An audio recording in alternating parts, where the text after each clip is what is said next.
नमस्ते, जय श्री राम साथियों। टारगेट ट्यूब के ऑफिशियल चैनल पर आपका हार्दिक स्वागत है। दोस्त, ये वीडियो पहले ही रिकॉर्ड कर लिया गया था, लेकिन वीडियो में गलती होने की वजह से कहीं कहीं मैंने गलत तथ्य बता दिए थे इसमें, तो उसके सुधार के कारण मुझे दोबारा वीडियो बनाना पड़ा मेरे दोस्त। इसलिए ये सब काटापिटी आपको दिख रही होगी, क्योंकि आपका दोस्त चाहता है आप तक बिल्कुल सही और सटीक जानकारी पहुंचे, आपके कभी भी कहीं से भी नुकसान ना हो। इस वजह से मैंने दोबारा वीडियो बनाने का निर्णय लिया दोस्त, और सारी मेहनत दोबारा करेगा आपका दोस्त। तो आपके लिए इतना तो बनता ही है मेरे दोस्त। इसीलिए आप भी मेरे लिए सिर्फ एक लाइक कर दें अगर आपको मेहनत पसंद आती है, अगर वीडियो आपको समझ में आता है दोस्त। तो बिना देरी किए चलिए शुरू करते हैं आज के इस सेशन को, जिसमें प्रश्नावली 3.4 है। 3.4 में क्या है क्या नहीं है सब कुछ समझते हुए चलेंगे और बहुत आसानी से इसको करते हुए चलेंगे मेरे दोस्त। ठीक है दोस्त, तो इसमें पहला प्रश्न है हमारे पास, बताइए कथन सत्य है या नहीं। हमें असत्य और सत्य ये दो टाइप के इसमें दिए हुए हैं। और हाँ दोस्त, ये चैप्टर इतना इम्पोर्टेंट है आपके, और ये जो दिख रहे हैं इनसे, इस पूरे चैप्टर से दोस्त पक्की बात है एक प्रश्न बोर्ड परीक्षा में आना ही है। तो आपको बिल्कुल भी स्किप नहीं करना और पूरे ध्यान से पूरे मन से समझ के चलना है। चाहे वीडियो 2 बार देखनी पड़े मेरे दोस्त, 2 बार देख लेना, लेकिन समझ के ही एग्जाम में जाना, नहीं तो आपके नंबर कट जाएंगे। ठीक दोस्त, तो चलिए शुरू करते हैं। पहला जो ये सत्य असत्य कथन बताने, उसमें पहला ए वाला है, सभी आयत वर्ग होते हैं। सभी आयत वर्ग होते हैं। चलिए इसे समझते हैं, आयत वर्ग होते हैं या नहीं। वैसे तो आयत वर्ग नहीं हो सकता दोस्त, क्योंकि इन दोनों की विशेषताओं में बहुत अंतर होता है। इन दोनों के गुण भिन्न भिन्न होते हैं मेरे दोस्त। ये देखें मेरे दोस्त, यहाँ पर मैं आपको समझा देता हूँ। मैं आयत और वर्ग बनाकर समझा देता हूँ इस बात को। ये आयत है हमारे पास में, है ना, और ये है वर्ग हमारे पास में। ठीक दोस्त, आयत और वर्ग ये दो चीजें हैं। अब मेरी बात सुनना दोस्त मेरे, इसने क्या बोला कि सभी आयत वर्ग होते हैं क्या। देखना इनमें कुछ समानताएं तो है, जैसे इसका प्रत्येक कोण 90 डिग्री है, उसी तरीके से वर्ग का भी प्रत्येक कोण 90 डिग्री है। इसकी आमने सामने की भुजाएं बराबर है, तो इसकी भी आमने सामने की भुजाएं बराबर है। और क्या समानता हो सकती है मेरे दोस्त, और इसके विकर्ण एक दूसरे को लंब समद्विभाजित करते हैं। मतलब इधर जितना यहां से यहां तक होगा, जैसे यहां से यहां तक 5 सेंटीमीटर, तो यहां से लेकर और यहां तक ये भी 5 सेंटीमीटर होगा। तो ये लंब समद्विभाजित हो गए मेरे दोस्त। और इसकी बात करें, अगर हम आयत की बात करें मेरे दोस्त, अगर तो आयत में केवल विकर्ण समद्विभाजित करते हैं, लंब समद्विभाजित नहीं करते। तो यहाँ पर फर्क आ गया मेरे दोस्त। अब और क्या फर्क आया मेरे दोस्त, इसमें केवल आमने सामने की भुजाएं समान है, आमने सामने की भुजाएं बराबर है, जबकि इसमें सभी भुजाएं बराबर है मेरे दोस्त। तो इसमें और इसमें दोनों में बहुत बड़ा अंतर हो गया मेरे दोस्त, दो अंतर बहुत बड़े बड़े हो गए। तो इसका मतलब क्या हुआ दोस्त, आयत वर्ग नहीं हो सकता मेरे दोस्त, आयत वर्ग नहीं हो सकता। आयत वर्ग कैसे हो सकेगा, अगर यहाँ पर ये स्टेटमेंट आता, अगर ये लाइन आती, यहाँ पर मैंने लिखी हुई भी है आपके लिए मेरे दोस्त, ये लाइन आ भी सकती है परीक्षा में, है ना। तो ये देखिए दोस्त, आपके लिए ये लाइन लिखी भी है यहाँ पर मैंने, सभी वर्ग आयत होते हैं। सभी वर्ग आयत होते हैं। अगर वर्ग को बताएं कि वर्ग आयत है, ये बात अगर इस तरीके से है कि वर्ग को आयत बताया है, तो ये क्या है, सत्य। क्योंकि वर्ग की क्वालिटीज तो आयत में मिल जाएगी आपको, लेकिन आयत की सभी क्वालिटीज का नहीं मिलेगी मेरे दोस्त, ये वर्ग में नहीं मिलेगी। तो ये क्या हो जाएगा, असत्य। आयत कुछ हद तक वर्ग से अलग होता है मेरे दोस्त। इस वजह से ये जो कथन है ये असत्य हुआ, हमारा पहला वाला कथन असत्य हुआ। ठीक दोस्त, अगला वाला कथन देखते हैं। सभी समचतुर्भुज समांतर चतुर्भुज होते हैं। सभी समचतुर्भुज समांतर चतुर्भुज होते हैं। तो क्या ये कथन सत्य है मेरे दोस्त? समचतुर्भुज और समांतर चतुर्भुज कैसे कैसे होते हैं दोस्त, दोनों को बना के देख लेते हैं, अभी कंफ्यूजन दूर हो जाएगा। ये तो हो गया समचतुर्भुज,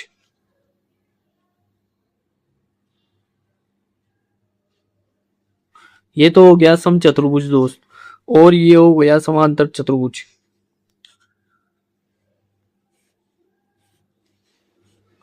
तो यहां पर ध्यान से देखना मेरे दोस्त, समचतुर्भुज में दोस्त मेरे जो वर्ग है उसकी तरह ही सभी भुजाएं समान होती है। ठीक दोस्त, और इसकी बात करें तो इसमें आमने सामने की भुजाएं समान होती है। ये क्या है दोस्त? ये समांतर समांतर चतुर्भुज। और ये कौन सा है? ये है सम चतुर्भुज। ठीक दोस्त, तो ये है सम चतुर्भुज, ये समांतर चतुर्भुज। इसमें तो क्या है दोस्त मेरे, सभी भुजाएं समान है, इसमें आमने सामने की भुजाएं समान होती है। ठीक दोस्त, और एक बात बता दूं मैं दोस्त आपको, जो समांतर चतुर्भुज है, इस समांतर चतुर्भुज के अंदर ही तीन टाइप के चतुर्भुज आते हैं। कौन कौन से आते हैं दोस्त मेरे? क्योंकि यही तो आपको कंफ्यूज करेगा। जैसे मैंने समांतर समांतर चतुर्भुज, हम समांतर चतुर्भुज की बात करते हैं अगर दोस्त मेरे, तो इसके अंदर तीन टाइप के चतुर्भुज आते हैं। कौन कौन से आते हैं?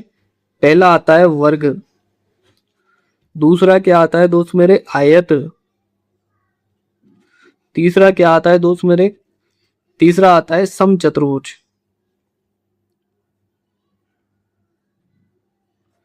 तो अगर ऐसा कहा जाए कि सभी समचतुर्भुज समांतर चतुर्भुज होते हैं, तो ये कथन हमेशा सत्य होगा मेरे दोस्त।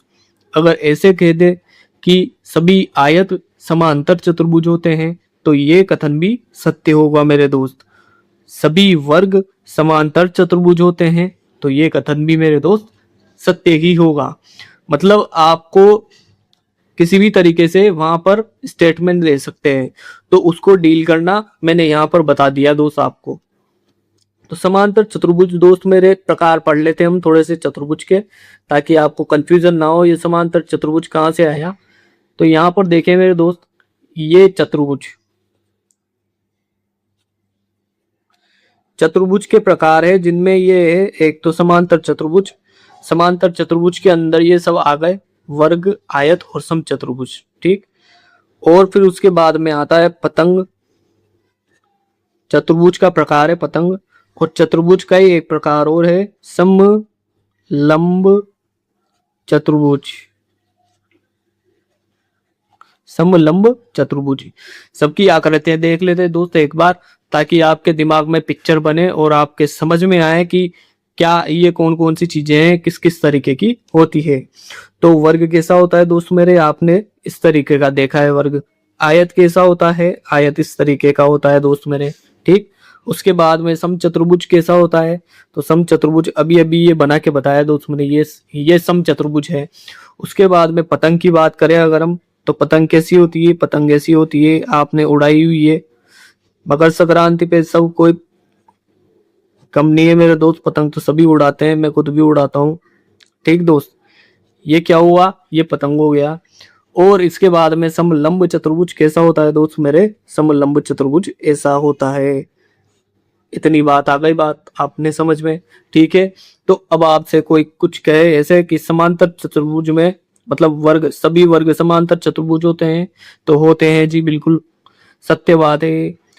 सभी आयत समांतर चतुर्भुज होते हैं, तो होते हैं, मतलब सत्य है। सम चतुर्भुज, सभी सम चतुर्भुज समांतर चतुर्भुज होते हैं, तो बिल्कुल होते हैं जी, इसमें कोई संशय नहीं है जी। समझ में आ गई बात? तो अब हम चलते हैं वापस से अपने टॉपिक पर। देखिए दोस्त मेरे, यहाँ पर अब इन प्रश्नों को हम आगे हल करते हैं। सभी सम चतुर्भुज समांतर चतुर्भुज होते हैं। तो अभी बताया मैंने दोस्त कि ये जो सम चतुर्भुज है ये समांतर चतुर्भुज होते हैं। तो यहां लिखेंगे सत्य। ओके, ठीक है। अब सी वाला देख लेते हैं। सभी वर्ग सम चतुर्भुज और आयत होते हैं। अब यहाँ पर वर्ग को बताया है सम चतुर्भुज और आयत दोनों की क्वालिटी में ऐसा नहीं हो सकता मेरे दोस्त। हाँ, नहीं नहीं नहीं। अब वर्ग को बताया है सम चतुर्भुज और आयत। तो मेरे दोस्त ध्यान से देखना, मैंने इस बात को एक क्रम में लिखा है मेरे दोस्त।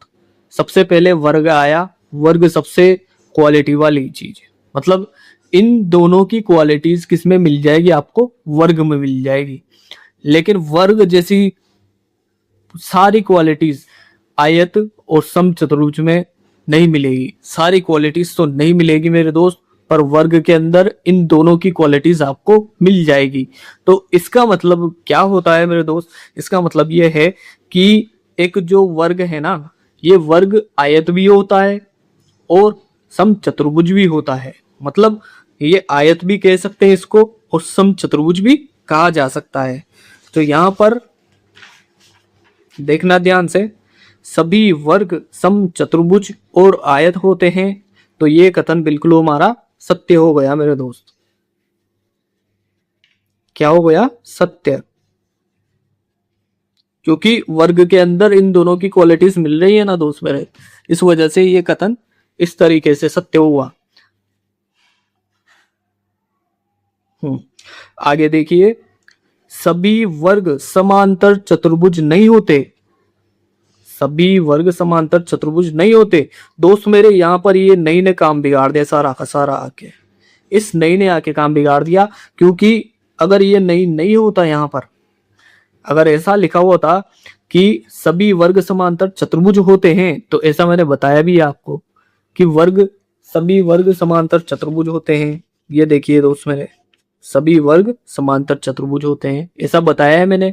लेकिन मैंने ऐसा थोड़ी बताया है कि सभी वर्ग समांतर चतुर्भुज नहीं होते हैं। तो अगर यहाँ पे नहीं आया हुआ है तो इसका मतलब ये कथन हो गया यहीं से असत्य। ये नहीं आया है ना दोस्त, इसलिए ये कथन हो गया असत्य। क्योंकि ऐसा तो होता है दोस्त मेरे, असत्य। चलो भाई आगे वाला देखें। सभी पतंगे सम चतुर्भुज होती है। सभी पतंगे सम चतुर्भुज होती है। तो पतंगों को देख लेते हैं दोस्त मेरे। पतंग और सम चतुर्भुज में क्या क्या समानताएं हैं इसके बारे में समझ लेते हैं दोस्त मेरे, है ना। तो सम चतुर्भुज कैसा होता है, आपने ये देख लो। चलो यहाँ पे बने बनाए हैं, ये सम चतुर्भुज है और ये पतंग है, ठीक। तो सम चतुर्भुज की तो सभी भुजाएं समान होती है मेरे दोस्त। इसकी तो मैंने अभी बताया आपको, ये वाली ये वाली ये वाली ये वाली सभी भुजाएं समान होती है, ठीक। लेकिन पतंग की क्या सभी भुजाएं समान है? नहीं है मेरे दोस्त। इसकी आसन्न भुजाएं समान होती है। इसकी पतंग की आसन्न भुजाएं समान होती है, जबकि सम चतुर्भुज की सभी भुजाएं समान है। तो यहां ध्यान से वापस स्टेटमेंट को ध्यान से पढ़ेंगे। सभी पतंगे सम चतुर्भुज होती है। तो पतंगे सम चतुर्भुज हो सकती है क्या? नहीं मेरे दोस्त, क्योंकि पतंगों की क्वालिटी सम चतुर्भुज से कम है। पतंगे सम चतुर्भुज नहीं हो सकती। अगर यहां पर यह कथन आता कि सभी सम चतुर्भुज पतंगे हैं, सभी सम चतुर्भुज पतंगे हैं, तो पतंगे मान सकते हैं सम चतुर्भुज को, क्योंकि इसकी आकृति भी इससे थोड़ी थोड़ी तो मिलती है। लेकिन पतंगे सम चतुर्भुज नहीं हो सकती मेरे दोस्त, समझ गए बात को। इसलिए यहां पर आएगा नहीं। नहीं क्या मतलब? यहां पर आएगा असत्य। असत्य। आ गई बात समझ में? अब अगला वाला देखे। सभी सम चतुर्भुज पतंगे होते हैं। अब बात आ गई मेरे दोस्त यहाँ पर, ये सभी सम चतुर्भुज पतंग होता है तो हो सकता है ना, कोई दिक्कत की बात नहीं। इतनी तो क्वालिटी मिलती है भैया इनकी, ठीक है, कोई दिक्कत की बात नहीं। तो सत्य हो गया ये कथन, कैसा? सत्य। चलो भाई अगला वाला देखते हैं। सभी समांतर चतुर्भुज समलंब होते हैं। अब समांतर चतुर्भुज को पूछा है कि समलंब होते हैं। समलंब तो कैसे होगा मेरे दोस्त, ध्यान से देखना। हमने समांतर चतुर्भुज कैसा बनाया है, ये वाला फोटो देखो, ये कैसा है समांतर चतुर्भुज, और ये कैसा है समलंब चतुर्भुज। तो मेरे दोस्त समांतर चतुर्भुज समलंब हो सकते हैं, समांतर चतुर्भुज हो सकते हैं, क्योंकि इसमें तो दो गुनी क्वालिटी है इससे पहले, और दो गुनी क्वालिटी वाला आगे है कम क्वालिटी वाली चीज से। तो इसका मतलब ये है कि ये जो है ये हो सकते हैं, समलंब हो सकते हैं। ये भी समांतर है, इसमें भी भुजाओं का एक युग्म तो समांतर है इसे मेरे दोस्त। जैसे ये समांतर चतुर्भुज है तो इसमें ये समांतर है, तो इसमें भी समांतर भुजाएं तो है सही। तो इसका मतलब ये समांतर चतुर्भुज समलंब चतुर्भुज हो सकते हैं। ये कथन हो गया हमारा सत्य। अब अंतिम वाला देख लो मेरे दोस्त, सभी वर्ग समलंब होते हैं। तो वर्ग की बात करते हैं मेरे दोस्त, वर्ग तो सबसे बड़ी चीज है, सब गुण इसके अंदर समाये हुए हैं, तो ये समलंब भी हो सकते हैं दोस्त मेरे। ठीक, तो इसका उत्तर क्या होगा कि ये कथन भी सत्य है। ये कथन भी कैसा है मेरे दोस्त, सत्य है। ठीक, अब हम आगे बढ़ते हैं आगे वाले प्रश्न पर, प्रश्न संख्या 2 पर। प्रश्न संख्या 2 है आपका, उन सभी चतुर्भुजों की पहचान कीजिए जिसमें जिसमें चारों भुजाएं बराबर लंबाई की हो। चारों भुजाएं बराबर लंबाई की कहाँ कहाँ देखी थी दोस्त मेरे यहाँ पर देखी थी। एक तो वर्ग, वर्ग में चारों भुजाएं बराबर होती है मेरे दोस्त।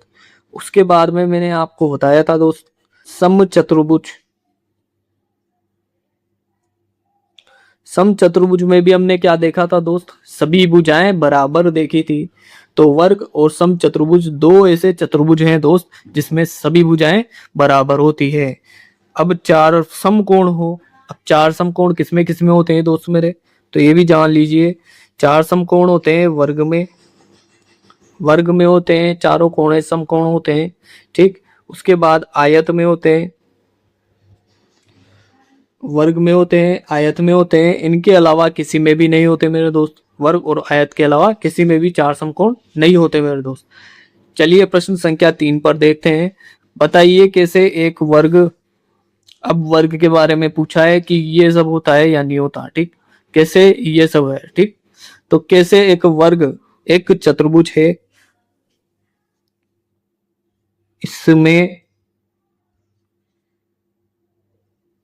चार भुजाएं होती है। भाई चतुर्भुज होने की पहली शर्त तो ये पूरी कर रहा है ना, इसमें चार भुजाएं होती है वर्ग में, तो चार भुजाएं होती है, बिल्कुल चार भुजाएं होती है, ये लिख दिया मैंने इसमें। ठीक, एक समांतर चतुर्भुज कैसे है भैया ये, तो इसमें इसमें आमने सामने की भुजाएं समांतर होती है।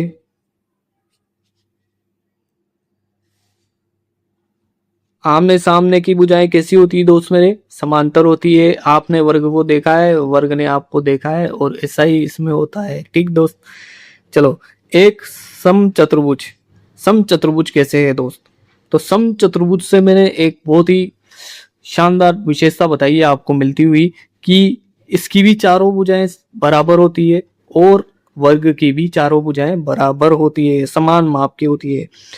तो वर्ग की चारों भुजाएं समचतुर्भुज की भांति बराबर माप की होती है। दोस्त मेरे एक ही पन्ने में सब कुछ माना थोड़ा हो सकता है मुश्किल हो जाए, पर मैं आपके लिए करूंगा। अब चलो एक आयत की बात कर लेते हैं कि आयत कैसे है ये। तो आयत कैसे है, इसमें आमने चलो ये वाला तो थॉट हमने लिख लिया। इसमें इसमें प्रत्येक कोण 90 डिग्री का होता है, ऐसे लिखते हैं। इसमें प्रत्येक कोण समकोण होता है। तो ये हमें आयत से विशेषता दर्शाती है दोस्त। ठीक है, चलिए दोस्त चौथा वाला प्रश्न देख लेते हैं। एक चतुर्भुज का नाम बताइए जिसके विकर्ण, अब विकर्ण के बारे में ये जानकारी पूछ रहा है मेरे दोस्त। तो पहला क्या है, एक दूसरे को समद्विभाजित करते हैं, मतलब एक दूसरे को समान दो भागों में बांटने का काम करते हैं। ऐसे विकर्ण वाला चतुर्भुज बताइए। तो ऐसे विकर्ण वाले कौन कौन से चतुर्भुज हमारे पास होते हैं दोस्त? तो पहला होता है समांतर चतुर्भुज। समांतर चतुर्भुज।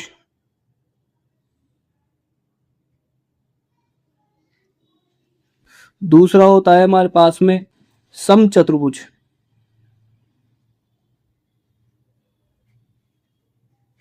दूसरा कौन सा होता है दोस्त? समचतुर्भुज। तीसरा कौन सा होता है हमारे पास में? वर्ग। और चौथा होता है आयत। अच्छा, ये सब कैसे होते हैं? समद्विभाजित। इनके जो विकर्ण होते हैं एक दूसरे को समद्विभाजित करते हैं दोस्त मेरे। मैं यहाँ पर आपको इसमें बता देता हूँ। सबसे पहला है हमारे पास समांतर चतुर्भुज। तो कोई समांतर चतुर्भुज है, ये जैसे ही हमारे पास समांतर चतुर्भुज है, तो जो ये इसके विकर्ण हैं, इसके विकर्ण हैं, ये एक दूसरे को समान दो भागों में बांटते हैं। मतलब अगर इस पॉइंट को यहाँ पर हम बीच का पॉइंट मान लें, तो ये यहाँ से लेकर यहाँ तक 5 सेंटीमीटर, यहाँ से लेकर यहाँ तक 5 सेंटीमीटर, इसी तरीके से ये यहाँ से यहाँ तक मान लिए 4 सेंटीमीटर, तो यहाँ से यहाँ तक ये 4 सेंटीमीटर होगा। ये समांतर चतुर्भुज की बात हो गई दोस्त। समान दो भागों में बांट रहे विकर्ण एक दूसरे को, ठीक है। उसके बाद में हमारे पास में अगला कौन सा है? समचतुर्भुज। तो समचतुर्भुज में कैसे बांटते हैं दोस्त मेरे? समचतुर्भुज की बात कर ले तो ये रहा हमारा समचतुर्भुज। इसमें अगर हम विकर्ण खींचते हैं इस तरीके से, तो ये भी एक दूसरे को समान दो भागों में बांटते हैं। ये और ये भाग एक जैसा, ये और ये भाग एक ही लंबाई का होता है दोस्त। इसके बाद में हमारे पास आता है वर्ग। वर्ग तो आप जानते हैं दोस्त, जिसकी चारों भुजाएं बराबर हैं। ये वर्ग हो गया हमारे पास में, जिसकी चारों भुजाएं बराबर लंबाई की है। तो इसमें जब विकर्ण एक दूसरे को काटते हैं तो ये भी एक दूसरे को बराबर लंबाई में काटते हैं। समझ में आ रही बात? तो इसका मतलब ये समद्विभाजित कर रहे हैं। उसके बाद में आता है आयत। आयत में भी ऐसा ही होता है दोस्त मेरे, इसके भी विकर्ण एक दूसरे को समद्विभाजित करते हैं। दूसरा वाला, एक दूसरे पर लंब समद्विभाजित हो। मतलब एक चतुर्भुज का नाम बताइए जिसके विकर्ण एक दूसरे पर लंब समद्विभाजक हो। तो ऐसा किसमें होता है दोस्त मेरे? लंब समद्विभाजक उसमें होगा जिसमें दोनों आकृतियों की सभी भुजाएं बराबर हो, सभी भुजाएं बराबर माप की हो। तो ऐसा किसमें किसमें होता है? वर्ग की सभी भुजाएं बराबर होती है। और एक और होता है ऐसा जिसे हम समचतुर्भुज के नाम से जानते हैं, इसमें भी सभी भुजाएं बराबर होती है। तो मैं इसे लाल पेन से थोड़ा सा इसका इस तरीके से बना के बता देता हूं दोस्त, कि एक तो कौन सा होता है? वर्ग, और एक होता है हमारे पास समचतुर्भुज। समचतुर्भुज, ठीक दोस्त।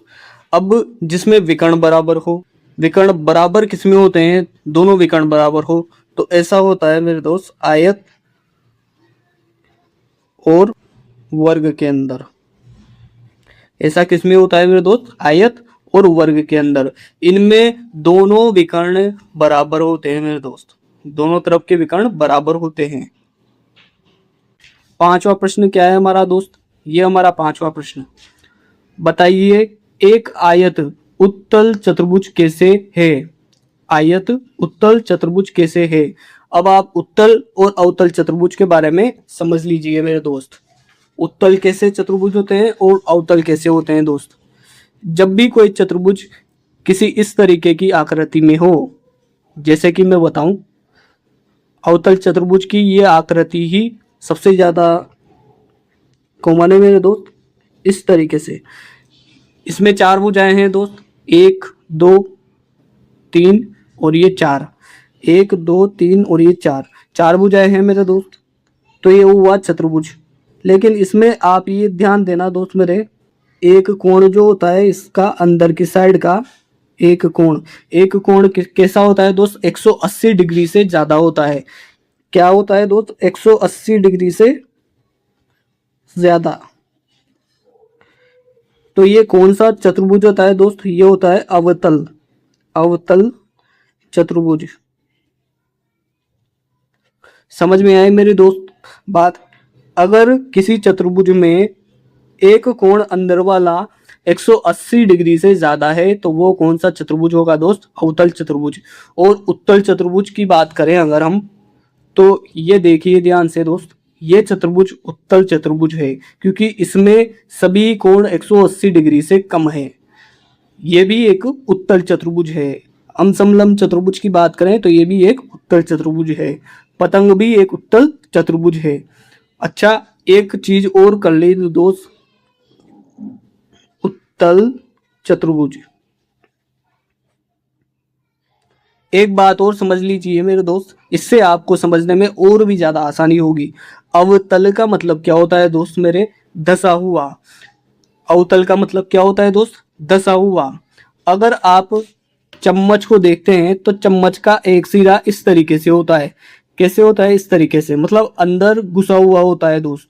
तो ये जो सिरा है ये है अवतल। इस चतुर्भुज को ध्यान से देखिए दोस्त, इसका भी एक सिरा अंदर धसा हुआ है, एक सिरा अंदर धसा हुआ है ना मेरे दोस्त। इसीलिए ये क्या है, अवतल चतुर्भुज। इसको देखकर ही समझ जाओगे आप। और उत्तल का मतलब होता है उथला हुआ। चम्मच का दूसरा सिरा इस तरीके से उठा हुआ होता है मेरे दोस्त, होता है दोस्त। पीछे वाला हिस्सा जिससे हम खाते नहीं है ना, वो वाला हिस्सा कैसा होता है, ऐसे उठा हुआ होता है। तो वो जो उठा हुआ हिस्सा है उसके कारण उसको क्या कहते हैं, उत्तल कहते हैं दोस्त। इसीलिए ये जो चतुर्भुज दिख रहा है आपको, इसमें सभी सभी कोण उठे हुए हैं, सभी कोण बाहर की तरफ उठे हुए हैं मेरे दोस्त। इस वजह से ये क्या है, उत्तल चतुर्भुज है मेरे दोस्त। उत्तल चतुर्भुज के अंदर क्या होता है मेरे दोस्त, प्रत्येक कोण 180 डिग्री से कम होता है। ठीक दोस्त, तो ये अंतर समझ में आया। एक तो ये कोण वाला अंतर हो गया, और दूसरा वाला अंतर क्या है मेरे दोस्त, ये बहुत ही इंपॉर्टेंट अंतर है। तो इसमें क्या है दोस्त मेरे, इसमें अवतल चतुर्भुज के अंदर की बात करें, अगर हम विकर्ण की बात करें तो अवतल चतुर्भुज के अंदर विकर्ण विकर्ण एक तो अंदर बन जाता है, और एक विकर्ण, कम से कम एक विकर्ण क्या होता है दोस्त मेरे, बाहर की तरफ बनता है। जैसे कि ये वाला बन रहा है, ये वाला जो विकर्ण में, एक बार लाल पेन से बता देता हूँ, लाल पेन से। ये जो विकर्ण बाहर लाल पेन से मैंने बना रखा है मेरे दोस्त, ये एक विकर्ण कम से कम बाहर की तरफ बनता है। लेकिन अगर हम उत्तल चतुर्भुज की बात करते हैं अगर, तो इसके अंदर प्रत्येक विकर्ण, दोनों विकर्ण हमारे अंदर की तरफ ही बनते हैं मेरे दोस्त, दोनों विकर्ण अंदर की तरफ ही बनते हैं। तो ये बात आपके समझ में आई।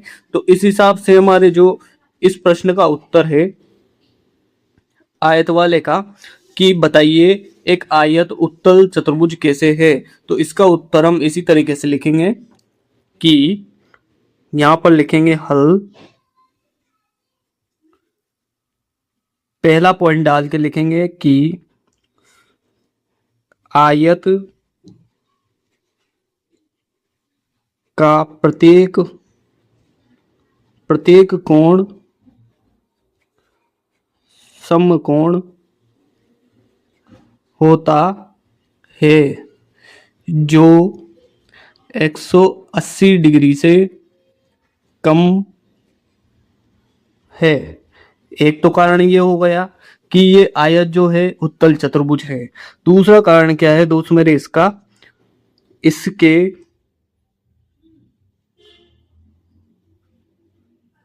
प्रत्येक, इसका लिखना दोस्त यहां पर, इसका प्रत्येक विकर्ण अभ्यंतर होता है। अभ्यंतर का मतलब दोस्त, अभ्यंतर का मतलब है अंदर की तरफ में। इसका हर विकर्ण जो आयत होता है, आयत का हर विकर्ण अंदर की तरफ ही उपस्थित होता है। यह आयत है, आयत के अंदर की तरफ ही विकर्ण बनते हैं, इसके बाहर की तरफ विकर्ण नहीं बनते मेरे दोस्त। इसी वजह से ही क्या है, एक उत्तल चतुर्भुज है। समझ में आया? इस अभ्यंतर का मतलब अंदर की तरफ में। समझ में आ गई बात? ये देखिए, ध्यान से देखिए दोस्त मेरे, छठा और अंतिम प्रश्न ये रहा हमारी प्रश्नावली का। इस प्रश्न में दिया क्या गया है आपको, प्रश्न क्या है पहले ये समझ लेते हैं। ए बी सी एक समकोण त्रिभुज है। ये ए बी सी जो दिया हुआ है दोस्त आपको, ए बी और सी, ये क्या है दोस्त मेरे, एक समकोण त्रिभुज है। इसने खुद ने कहा है समकोण त्रिभुज है, यहाँ पर देख लीजिए, है ना, समकोण त्रिभुज है, ठीक। और ओ समकोण की सम्मुख भुजा का मध्य बिंदु है। ये यहाँ पर बिंदु है ओ। ये क्या है, समकोण की जो ये जो समकोण बना हुआ है यहाँ पर, इस जगह पर समकोण बना हुआ है मेरे दोस्त। इसके सामने वाली जो भुजा है उसका मध्य बिंदु क्या है दोस्त मेरे, ओ। ठीक, बताइए कैसे ओ बिंदु ए बी तथा सी से समान दूरी पर स्थित है। ये जो बिंदु ओ है ना, ये ए बी और सी से कैसे समान दूरी पर स्थित है, ये हमें बताना है मेरे दोस्त। और इसमें हमें हेल्प के लिए क्या दिया गया है, बिंदुओं से चिन्हित अतिरिक्त भुजाएं आपकी सहायता के लिए खींची गई है। ये जो बिंदुओं से खींची गई है ये भुजाएं, ये हमारी सहायता के लिए खींची गई है। तो हम यहाँ पर क्या करते हैं दोस्त, प्रश्न में जब आपके परीक्षा में अगर ये प्रश्न आएगा तो ये वाली बात वहां पर नहीं मिलेगी, कोष्टक के अंदर वाली बात नहीं मिलेगी, ये आपको खुद को करना पड़ेगा।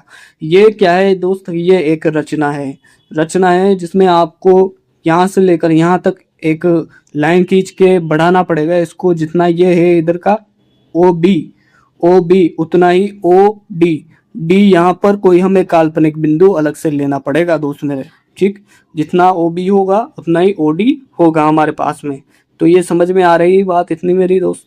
और फिर इस तरीके से काल्पनिक रेखाओं से इनको मिलाना है हमें। ठीक, अब इसके बाद में इसकी रचना कैसे करनी है और कैसे इस सवाल को हल करना है ये ध्यान से समझ लेते हैं। सबसे पहले आपको करना क्या है दोस्त मेरे, इस प्रश्न में इस तरीके से एक चित्र बनाना है। मैं यहाँ पर चित्र बना देता हूँ आपके लिए। आपको स्केल की सहायता से ये चित्र बनाना है। मैं रफली बना लेता हूँ इसको, है ना दोस्त। ठीक है, टाइम ना लगे ताकि ज़्यादा। ये हो गया, ठीक।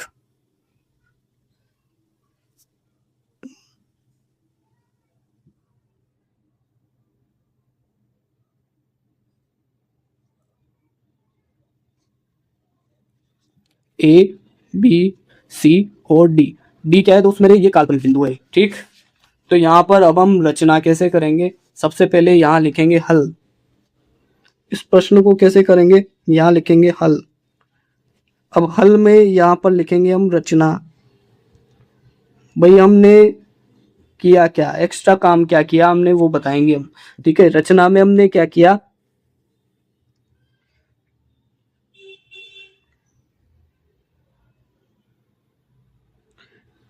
रेखा खंड ओ बी को बिंदु डी तक इस प्रकार बढ़ाया कि यहां पर ओ बिंदु है दोस्त। ठीक, ओ बी बराबर ओ डी। ठीक दोस्त मेरे, ऐसा काम किया हमने। ओके, अब ए को डी से मिलाया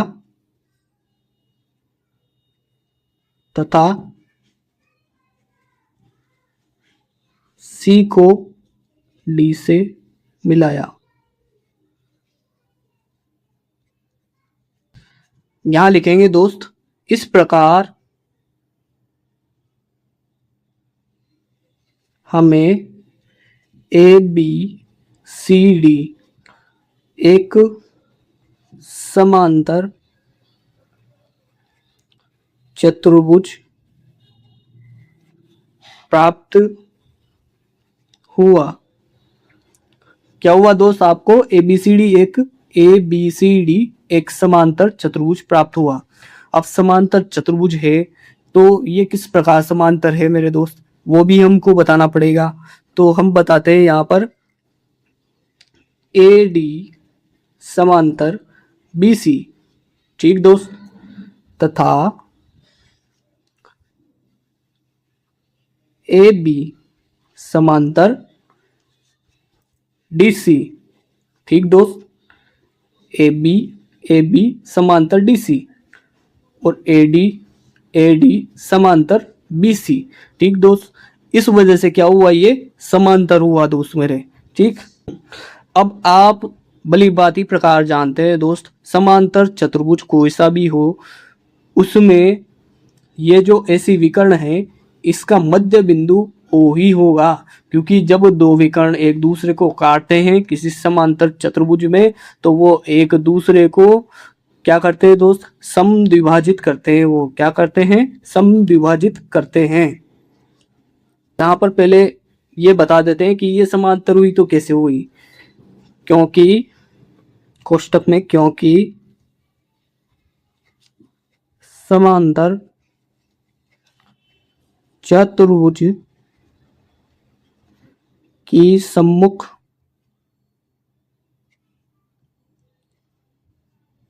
भुजाएं कैसी होती है दोस्त, सम्मुख भुजाएं बराबर और समांतर होती है, ठीक दोस्त। ये बात आ गई समझ में आपके। ये हमने इसका कारण भी स्पष्ट कर दिया कि हमने ये बातें क्यों लिखी, ठीक। अब ओ ए बराबर ओ सी तथा ओ बी बराबर ओ डी, क्यों दोस्त? क्योंकि अब यहां पर हम इसका भी कारण लिखेंगे, क्योंकि समांतर चतुर्भुज के विकर्ण परस्पर समद्विभाजित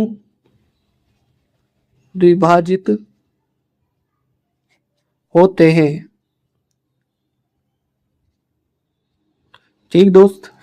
क्योंकि ये जो विकर्ण होते हैं समांतर चतुर्भुज के, ये कैसे होते हैं, परस्पर समद्विभाजित होते हैं। ये एक दूसरे को बराबर भागों में बांटते हैं दोस्त मेरे, ठीक। तो यहाँ से ये बात भी समझ में आ गई आपके। तो इसका मतलब क्या हुआ, हम जो ये निकालने वाले थे जो दोस्त हम, कि कैसे बताइए, कैसे ओ बिंदु ए बी तथा सी से समान दूरी पर स्थित है, वो चीज हमने निकाल ली। यहाँ से कैसे निकाल ली दोस्त, देखना।